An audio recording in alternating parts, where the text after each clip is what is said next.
pohon yang mungkin dimaksud dari masyarakat ini mungkin itu tadi ya, Iya. perwujudan dari makhluk astral yang memang mengubah dirinya menjadi seperti pohon gitu ya Iya, Mas Pur betul, ya. betul, iya.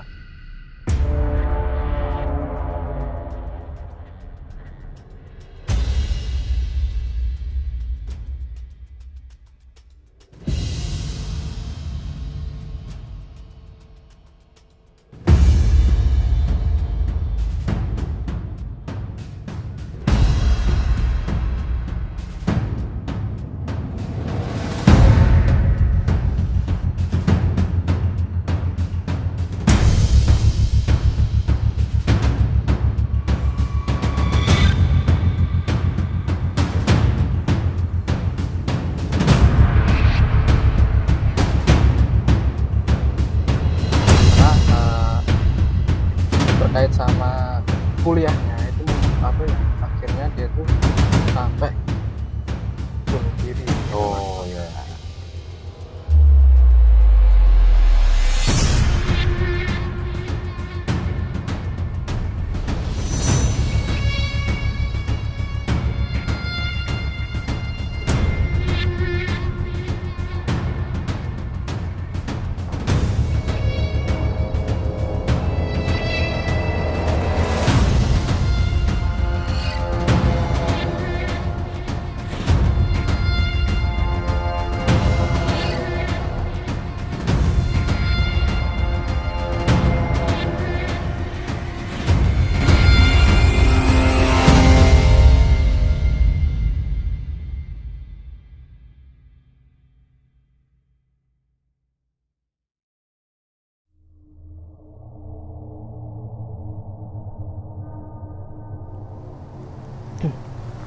Ya oke, selamat malam teman-teman Mas Pur channel semuanya.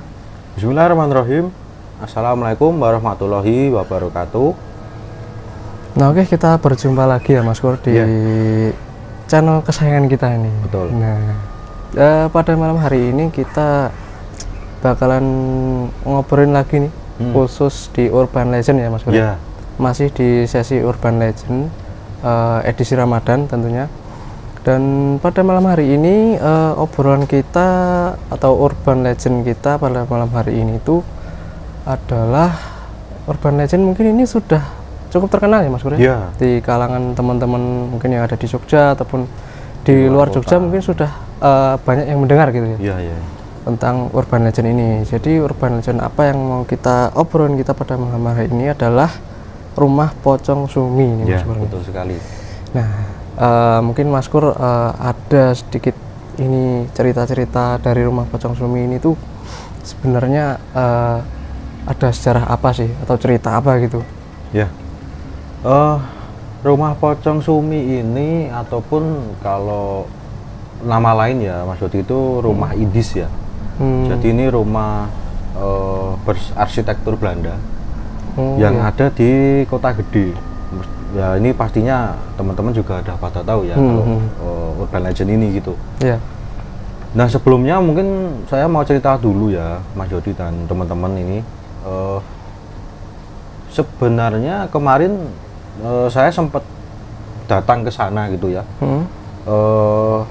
Di dalam kita kemarin itu membuat Urban Legend di Jogja ini, Iya. itu sebenarnya Rumah Pocong Sumi ini saya planning itu kita mau penelusuran ke sana gitu. Sebenarnya ya. Ya. Akan tetapi waktu saya ke sana untuk meminta izin ya kepada penjaganya itu katanya udah nggak boleh untuk konten lagi gitu, untuk tidak boleh dimasuki gitu ya. Oh gitu. Jadi mungkin kita bahasnya di podcast saja gitu. Jadi kita ceritakan apa yang ada di sana. Nanti juga saya ceritakanlah pengalaman nanti ada apa saja sih di sana. Karena kemarin kan saya ke sana. Gitu. Nah sebelumnya mungkin kita bahas sejarahnya dulu ya Mas Dodi ya. Iya. Untuk rumah Indis ataupun yang terkenal ini Rumah Pocong Sumi gitu ya. Iya. Jadi bangunan bergaya arsitektur Belanda ini dibangun udah lama Mas Dodi. Nah itu dibangun pada tahun berapa nih Mas? Ya kalau yang saya tanyakan kemarin ya ini sudah ada dibangun itu dari tahun 1860. Jadi sudah cukup lama banget ya? Udah cukup lama, jadi ini udah 100 tahun lebih ya. Ya. Dan kata bapaknya itu memang ini sudah masuk ke cagar budaya. Jadi sudah bangunan dilindungi gitu ya. Ya. Kalau mungkin Semarang ada Lawang Sewu gitu ya. Kalau di Jogja ini sebenarnya banyak, tapi ini termasuk kategori yang cagar budaya. Karena udah lama sekali kan, udah 1860 ya. Sekarang udah 2023, udah 100 berapa itu, udah lebih ya. Nah, kalau untuk cerita sendiri ya Mas Yodi ya, ini kan dari 1860 itu sempat ditinggali keluarga yang kaya raya seperti itu. Ya. Jadi kan karena kekayaannya ini ya, itu sampai bangun beberapa rumah gitu di berbagai wilayah. Nah, kalau singkat cerita sih memang kalau Mbak Sumini ini menempatinya itu di tahun 1935. Nah, waktu itu yang saya tahu ataupun yang kemarin saya riset ya tentang informasi ini, keluarga Mbak Sumini ini dulunya itu ya keluarga harmonis. Suami dari Mbak Sumini ini pengusaha batik. Lah, waktu itu kan suaminya ini mau keluar kota Mas Yodi, karena ada urusan bisnis lah gitu ya. Mbak Sumini ini udah diwanti-wanti sama suaminya. Ini kan kita ya bisa dibilang orang punya gitu ya, kekayaan kita udah banyak yang diincer orang gitu. Jadi nanti kalau kamu saya tinggal sendirian di rumah, itu nanti kalau ada orang yang bertamu ataupun berkunjung itu tidak usah dihiraukan. Jadi karena suaminya kan ya mau ninggal Mbak Sumini sendiri ya, apalagi dengan harta yang banyak gitu, kan takut juga kan Mas Yodi ya. Nah, akan tetapi waktu ditinggal itu ada 3 perampok yang datang Mas Yodi. Jadi tahu tuh, jadi kan rumah ini sudah diintai lama ya, udah sama perampok-perampok ini ya. Nah, waktu itu perampoknya ini datang, terus kayak ini loh Mas Yodi, apa, membawa kabar yang dibuat-buat gitu loh, biar Mbak Sumini ini keluar. Percaya gitu. Iya, percaya. Nah, perampoknya ini bilang kalau si suaminya Mbak Sumini ini kecelakaan di jalan gitu. Jadi kan dengan panik ya Mbak Sumini ini kan langsung keluar gitu ya. Nah, waktu keluar itu perampoknya langsung masuk, menyekap gitu ya. Mbak Sumini ini disekap, lalu menguras harta benda yang ada di rumah ini di sini. Lah, itu kan karena perampoknya ini juga katanya ya itu mempunyai ini apa, jadi nggak cuma berbuat merampok, pasti ini nih, kalau saya yang tahu ini Mas, saya ada sedikit ya tahu ceritanya dari rumah pocong Sumini karena apa, nggak cuman selain dia ngambil barang yang ada di rumah, tapi dia juga ini yang melakukan hal yang nggak ini bisa dikatakan ya buruk banget itu. Iya. Kayak memperkosa gitu ya Mas. Betul ya. Jadi Mbak Sumini ini selain rumahnya dirampok, habis itu sekalian diperkosa dan juga akhirnya dibunuh juga ya Mas. Betul ya. Iya. Jadi perampok ini bukan cuma untuk mengambil barang ya, tetapi juga mesum juga gitu ya. Nah, Mbak Sumini ini diperkosa dan juga dibunuh di rumah itu gitu. Ya akhirnya mungkin karena ya ada amarah ataupun dendam gitu ya. Jadi setiap ada orang yang berbuat ya bukan berbuat ya, tapi udah mempunyai niat buruk, itu pasti Mbak Sumini ini menampakkan dirinya. Jadi enggak setiap orang ditampakin itu enggak yang berarti punya, cuman yang apa, orang-orang yang punya niat buruk kalau misalkan mau datang atau lewat gitu ya. Itu baru dinampakin sama Mbak Sumini ini gitu maksudnya. Tapi menurut informasi nih Mas Kur, katanya nih arwah ataupun pocong Sumi yang bisa dibilang sama masyarakat nih, itu kalau misalkan dia mau menampakkan diri itu biasanya di atas jam 10. Benar itu Mas? Betul ya. Itu kata Pak Menjaga juga seperti itu sih. Jadi di atas jam 10, biasanya itu kenceng-kencengnya ya jam 11-12. Karena kan di waktu itu kan sepi ya, Iya, betul. sepi, terus ada orang lewat kan, kalau nggak kepentingan yang menurut saya mendesak ataupun kebanyakan ya di tahun itu kan kalau di jam-jam itu ya rawan-rawan ya berbuat yang jahat-jahat itu. Nah itu kisahnya kalau Mbak Sumini gitu ya. Iya. Akan tetapi kalau saya kemarin ada beberapa sosok Mas Yodi yang ternyata sebelum tragedi Mbak Sumini ini ada kisah lagi. Ternyata mungkin teman-teman juga taunya kan ada pembunuhan gitu ya, di Mbak Sumini ini dibunuh gitu ya. Akan tetapi sebelumnya itu ada kisah tragis juga di rumah ini. Jadi sebelum ada cerita Mbak Sumini yang konon katanya itu dirampok, diperkosa sampai dibunuh juga, itu ada cerita lain dari rumah Pocong Sumini ini sebelumnya gitu. Sebelumnya.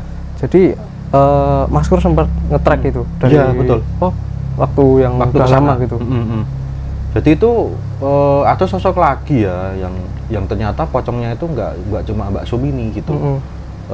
Saya lupa namanya itu, kalau nggak keliru ya, ataupun saya itu kemarin waktu komunikasi itu kalau nggak salah ya Mas Yodi ya, namanya Mbak Ayu katanya. Ayu. Ya. Ya ini namanya mirip-mirip yang kayak ada di kos-kosan waktu itu kita ini ya Mas Kur, apa penelusuran ya. Itu kan juga Ayu gitu ya. Iya. Tapi ini beda ini Ayunya. Ini beda. Ini Mbak Ayu ini bukan warga pribumi. Oh, bukan warga pribumi. Iya. Tapi kok namanya Ayu? Nah, itu mungkin kan waktu itu kan kalau untuk nama kan biasanya apa itu? Kayak ya di berbagai wilayah lah gitu.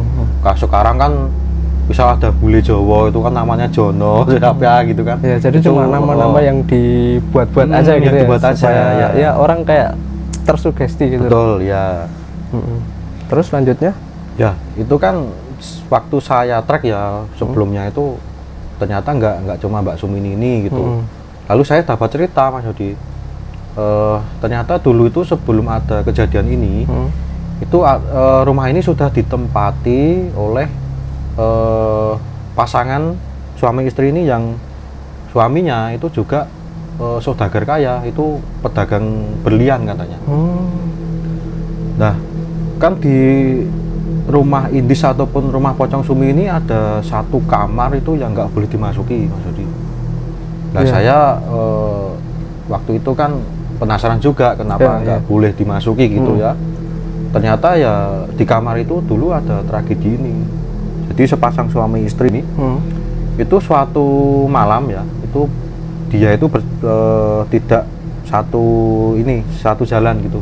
Jadi ada masalah gitu. Oh, masalah keluarga gitu ya. Masalah keluarga gitu ya, masalah rumah tangga lah gitu.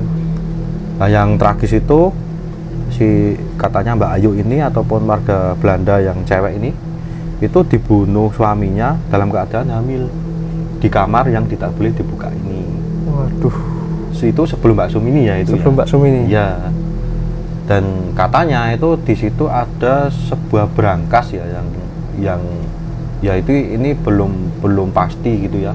Tetapi kalau dari track saya itu di situ memang masih terdapat sebuah ya bisa dikatakan berlian ataupun yang barang berharga lah.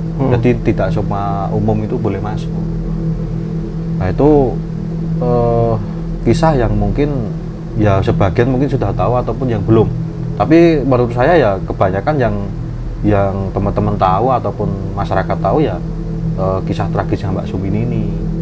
Jadi yang terkenal itu sebenarnya gitu malah rumah Pocong Sumini itu tadi ya. Bukan dari cerita yang sebelumnya. Ya, yang terkenal malah Mbak Pocong Sumini ini ya. Karena ini bisa nggak sih Mas Kur, bisa dikatakan kayak cerita yang sebelumnya itu kayak ketutup sama yang baru gitu ya?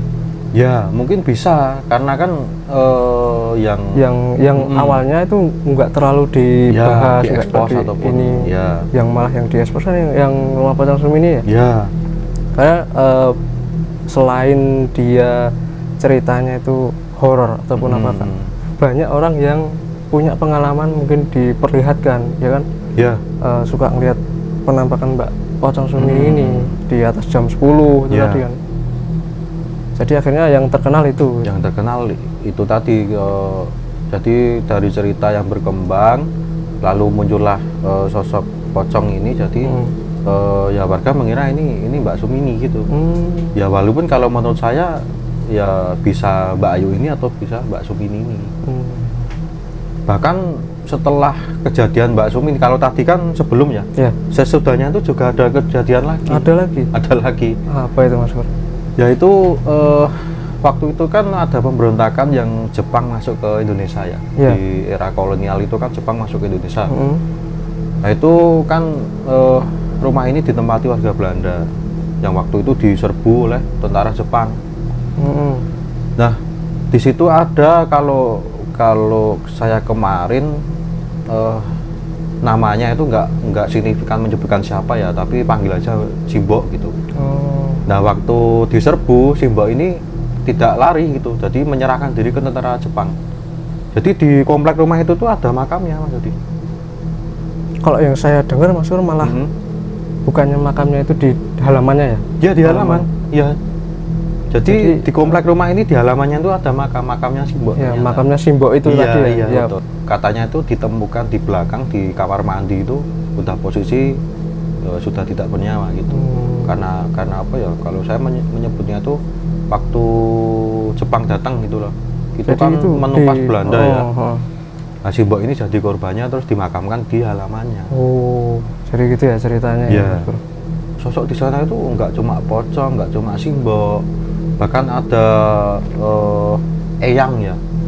Eyang itu ternyata dulu ya di situ ini termasuk eyang ini seperti bau reksonya gitu Mas.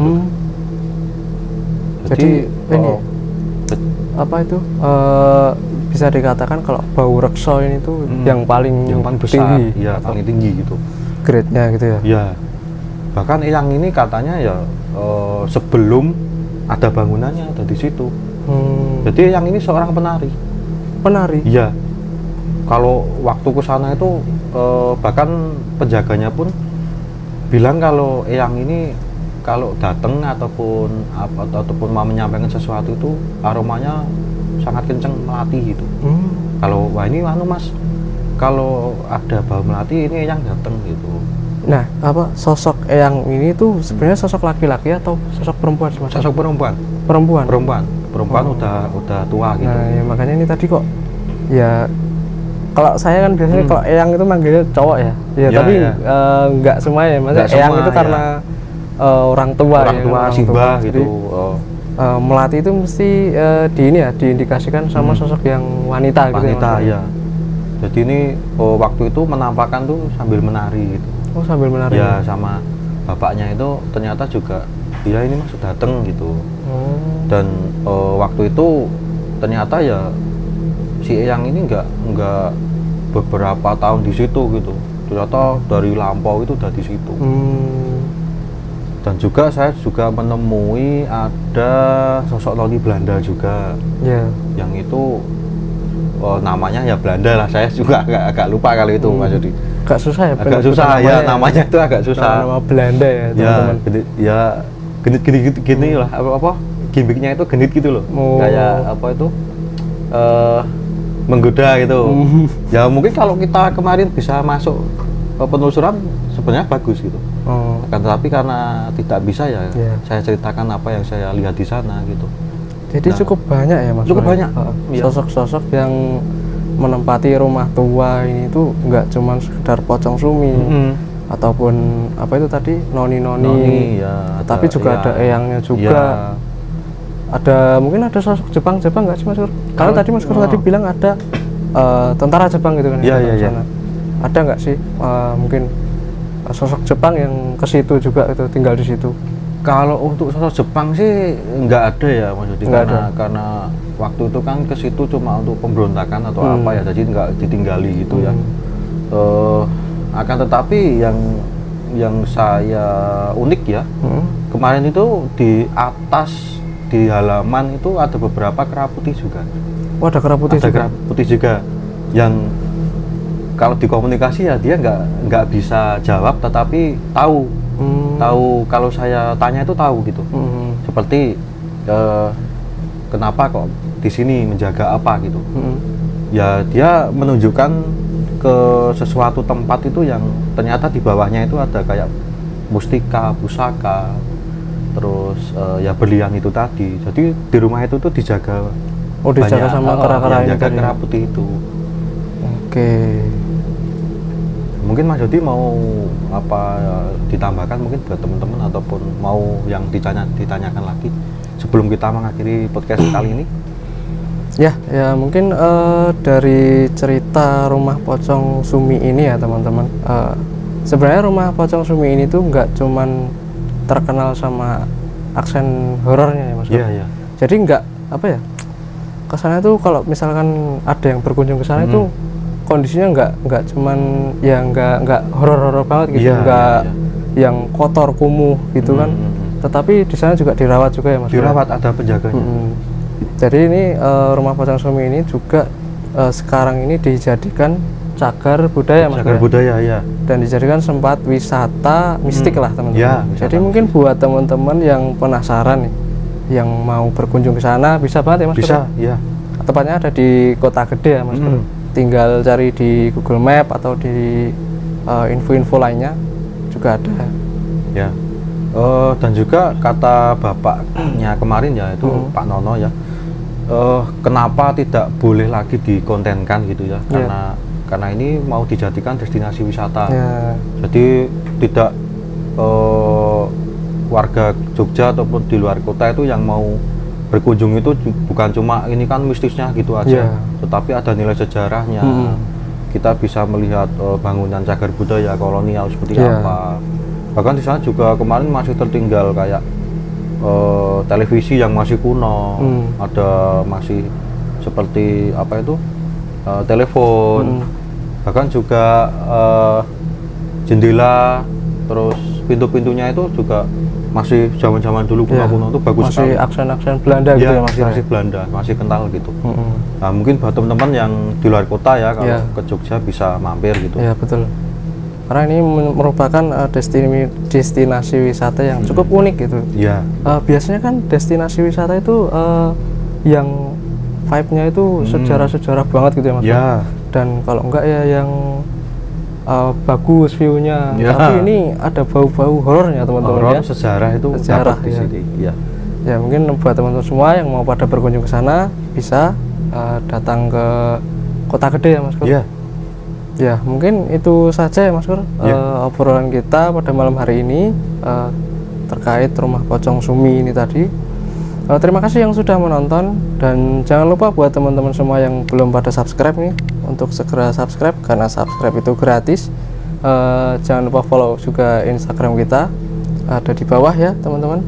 Dan buat teman-teman semua yang ada saran apa buat Maskur Channel nih, tim Maskur Channel, kalian bisa kok komen-komen di bawah. Kita bakal bikin acara apa gitu kan, atau ngobrolin apa.